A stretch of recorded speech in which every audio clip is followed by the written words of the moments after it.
आयारामांना सामावून घेण्यासाठी भाजपाकडून संघटनात्मक बदल केले जात आहेत। तालुका प्रमुख, जिल्हा प्रमुख पातळीवर लवकरच आता खांदेपालट होणार आहे। आयारामांना सामावून घेण्यासाठी भाजपाकडून संघटनात्मक बदल केले जात आहेत। विधानसभेत एकाऐवजी आता 3 मंडळ प्रमुख नेमले जाणार आहेत। आगामी महापालिका निवडणुकीसाठी आता भाजपाकडून पदांमध्ये वाढ केली जाते। जुन्या पदाधिकाऱ्यांसोबत आता आयारामांना महत्त्वाची पदे मिळणार आहेत।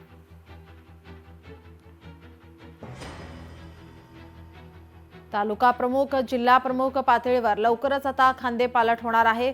विधानसभेमध्ये एकाऐवजी आता 3 मंडळ प्रमुख नेमले जाणार आहे। आगामी महापालिका निवडणुकीच्या पार्श्वभूमीवर आता खांदेपालट केलं जात आहे। भाजपाकडून आता पदांमध्ये वाढ केली जात आहे। जुन्या पदाधिकाऱ्यांसोबत आयारामांना आता महत्त्वाची पदे मिळणार आहेत। तालुका प्रमुख, जिल्हा प्रमुख पातळीवर लवकरच खांदेपालट होणार आहे। आगामी निवडणुकीच्या पार्श्वभूमीवर आता खांदेपालट होत आहे। आपले प्रतिनिधी चेतन ननावरे आपल्यासोबत फोन लाईन वरून जोडले। चेतन, काय अधिकची माहिती? निश्चितच नीलम, ज्या प्रकारे विधान परिषदेच्या 5 जागा या रिक्त झालेल्या होत्या आणि त्यासाठी उमेदवारी अर्ज भरण्याचा उद्या शेवटचा दिवस आहे।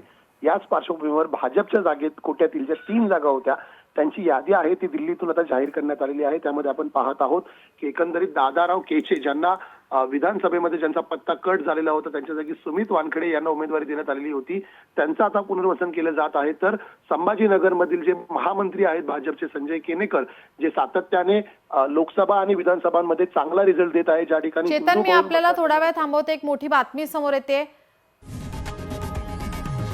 लोकशाही मराठी ऐका, पहा, जागरूक रहा।